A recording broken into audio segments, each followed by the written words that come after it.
Gold trusted gold buyers మీరు తాకట్టు పెట్టిన బంగారాన్ని విడిపించి ఈ రోజు ఉన్న మార్కెట్ ధరకు కొనబడను.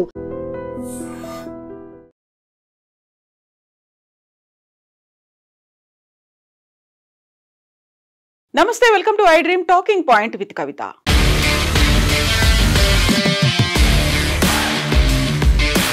ఢిల్లీలో ఉన్నటువంటి ఎర్రకోట దగ్గర జరిగినటువంటి బాంబ్ బ్లాస్ట్ దాడిలో దాదాపుగా 14 మంది చనిపోయారు. దానికి ప్రధానమైనటువంటి కారణం డాక్టర్ ఉమర్ నబీ.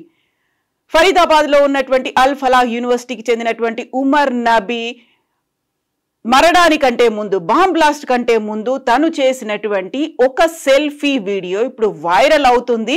అందులో ఆయన చాలా ప్రధానంగా 10న ఈ బాంబ్ బ్లాస్ట్ జరిగితే 9న ఆయన ఈ వీడియో చేశారు అని ఫోరెన్సిక్ నిపుణులు అయితే అంచనా వేస్తున్నారు. అందులోనూ ప్రధానంగా దాన్ని సూసైడ్ బాంబింగ్ గా అభివర్ణించకుండానే బలిదాన్ ఆపరేషన్ గా అభివర్ణించాల్సినటువంటి అవసరం ఉంది అనేటువంటి మాట 1 నిమిషం 10 సెకండ్లు ఉన్నటువంటి ఈ వీడియోలో ఉమర్ నబీ ఆ మాటను చాలా క్లియర్ గా చెప్పారు. తను ఏం చెప్పారో ఇప్పుడు విందాం.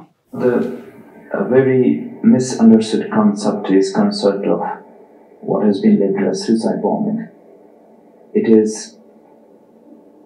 martyrdom operations, and it is being known in It's not. There are multiple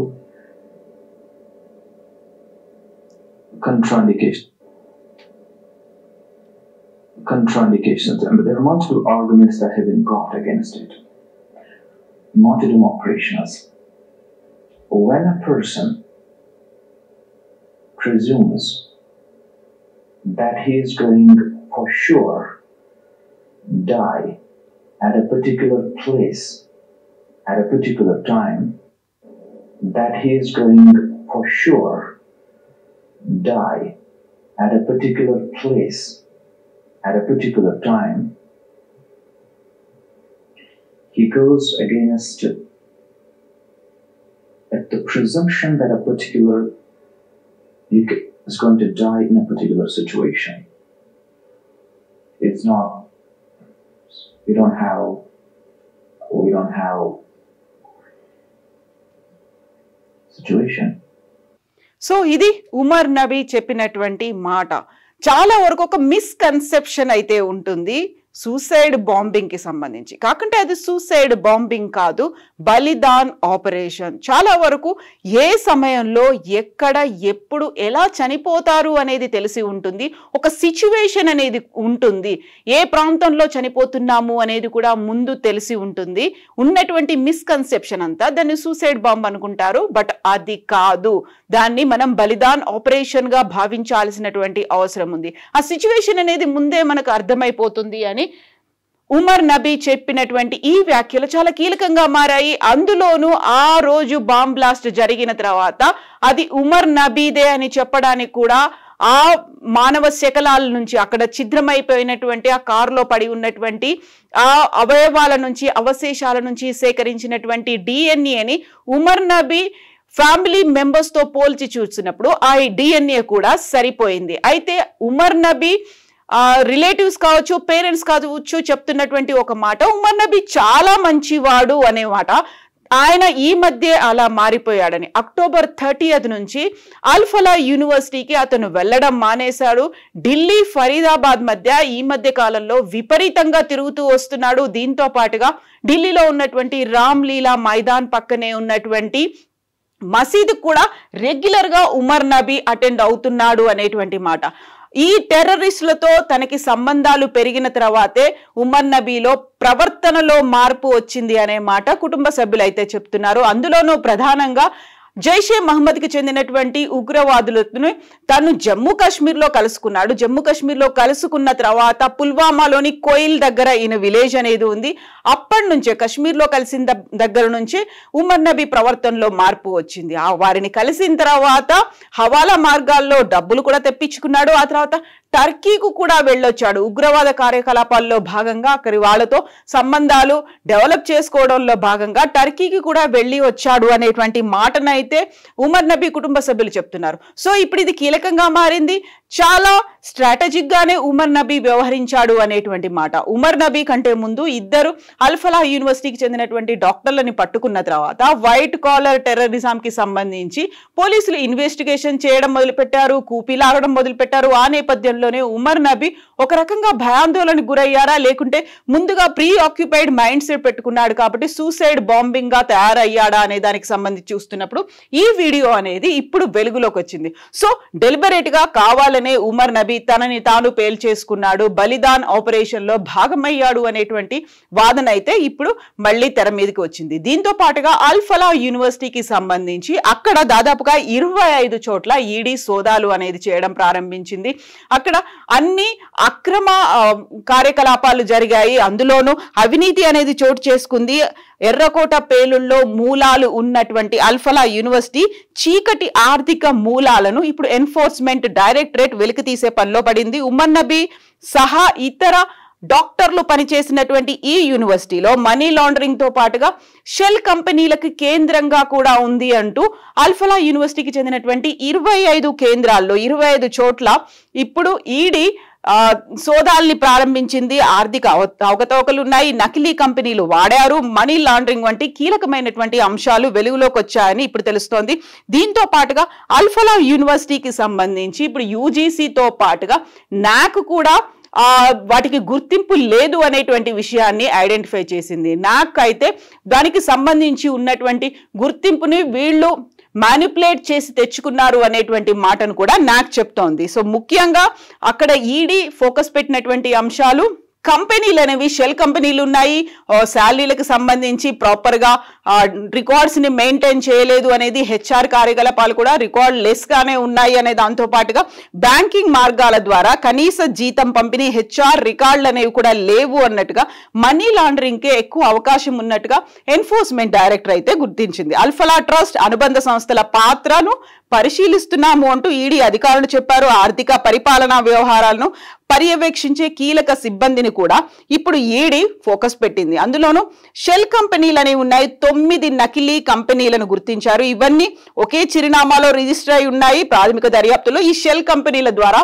ఆర్థిక లావాదేవీలు జరిగినట్లుగా ఉంది. వీటిలో ఒకే మొబైల్ నెంబర్, ఈమెయిల్, బహుళ కంపెనీలకు ఉమ్మడి డైరెక్టర్లు ఉన్నారు అనే మాటను కూడా ఈడీ ఐడెంటిఫై చేసింది. వ్యాపార స్థలంలో వెళ్ళి చెక్ చేసి చూసినప్పుడు అక్కడ భౌతికంగా ఆ ఆఫీస్ లేదు అనేది కూడా ఐడెంటిఫై చేసింది ఈడీ.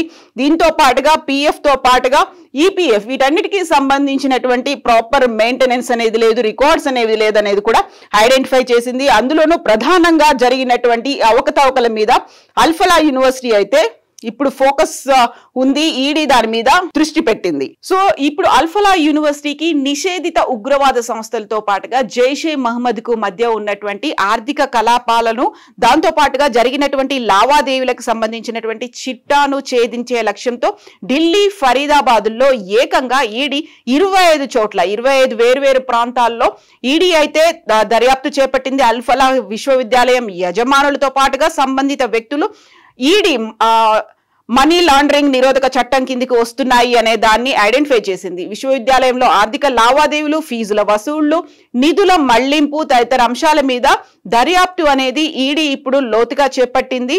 ఇందులో కీలకమైనటువంటి పత్రాలు, డిజిటల్ ఆధారాలు, ఆర్థిక వివరాలను స్వాధీనం చేసుకున్నట్టుగా ఐడెంటిఫై చేశారు. ఈ నేపథ్యంలోనే అధికారులు డ్రోన్లతో పాటుగా వివిధ రకాల మారణాయుధాలను కూడా కనుక్కున్నారు. సూసైడ్ బాంబ్ ఉమర్ నబీ సహచరుడైనటువంటి జహీర్ బిలాల్ వాణి అలియాస్ డానిష్ ని కూడా అరెస్ట్ చేశారు.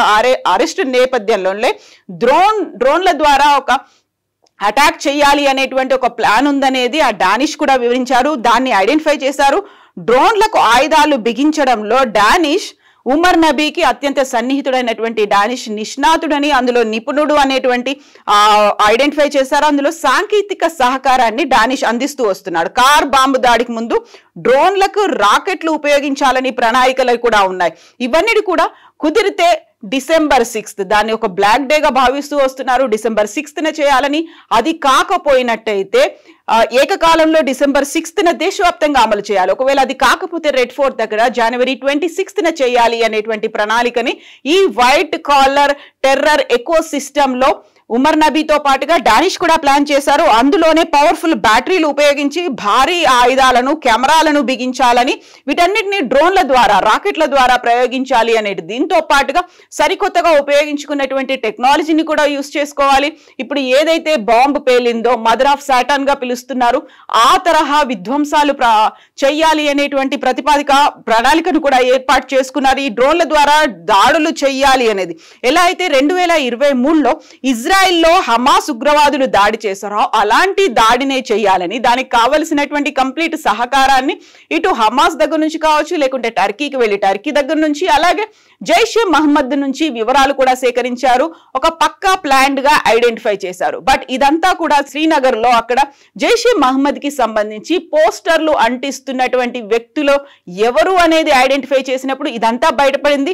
అందులోనూ ఉమర్ నబీకి సంబంధించి 2900 కేజీల పేలుడు పదార్థాల తయారీకి ఉపయోగించేటువంటి వస్తువులని పట్టుకున్నప్పుడు ఉమర్ నబీ తనని తాను పేల్చేసుకున్నాడు. సూసైడ్ బాంబర్ లా కాకుండా బలిదాన్ ఆపరేషన్ లో తను భాగమయ్యాను అనేటువంటి భావనతో ఉమర్ నబీ అది చేశాడు, ఈ బాంబ్ బ్లాస్ట్ చేశాడు అనేది. 14 మంది మరణించారు. ఒకవేళ అది కనుక జరగకపోయి ఉంటే, ఐడెంటిఫై కనుక చేయకపోయి ఉంటే, దేశవ్యాప్తంగా డిసెంబర్ 6న పలు ప్రాంతాల్లో దాడులు, అందులో రద్దీ ప్రాంతాల్లో దాడులు చేయాలనేటువంటి ప్లాన్ ఉంది. ఇది గత దీపావళి నుంచి ఉంది. దీపావళి ఆ రోజు జరగలేదు, ఆ తర్వాత డిసెంబర్ 6th అనుకున్నారు. డిసెంబర్ 6th కూడా కాకపోతే నెక్స్ట్ జనవరి 26th అనేటువంటి ప్లాన్ కూడా ఉంది.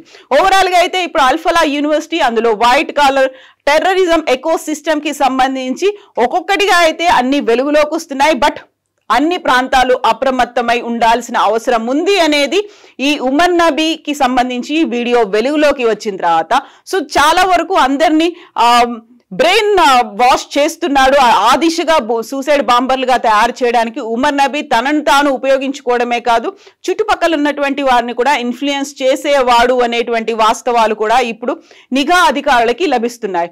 సో అలర్ట్ అవ్వాల్సిన అవసరం ఉంది. ఇప్పుడు దొరికినటువంటి కేవలం టెర్రరిస్టులు లేకపోతే ఆ మాడ్యూలు ఏంటి అనేది ఐడెంటిఫై చేయడం దీంతోనే సరిపోదు, ప్రతి క్షణం నిఘా అవసరం ఉంది అనేటువంటి మాట కూడా వినిపిస్తోంది. యాక్చువల్ గా ఇంత పెద్ద మొత్తంలో వీరికి డబ్బుతో పాటుగా ఈ మారణాయుధాలు, డ్రోన్స్ ఇవన్నీ ఎక్కడి నుంచి వస్తున్నాయి, ఎక్కడ లోపం జరుగుతోందని మీరు భావిస్తున్నారో కామెంట్స్ రూపంలో తెలియజేయండి. And for more videos, please subscribe to iDream. Please subscribe to iDream. Please subscribe iDream. And please subscribe to iDream. For more videos, subscribe to iDream. please like, share and subscribe to the channel. Congratulations, iDream. Subscribe to iDream. Subscribe to iDream. So subscribe to iDream Media. iDream ki iDream team andarki huge congratulations. Please subscribe iDream Media. Please subscribe to iDream. Subscribe iDream. Please subscribe to iDream. iDream అంటే నా కళల channel subscribe చేసుకున్న నోరు తిరుగుతలేదు, మీరైతే గంట గుర్తు కొట్టండి. For more such videos, please subscribe to iDream. Subscribe to iDream. Please subscribe to iDream. Please subscribe iDream Media. Please do subscribe to iDream. Please subscribe to iDream Media. For best entertainment and information, please subscribe iDream. And don't forget to subscribe to iDream.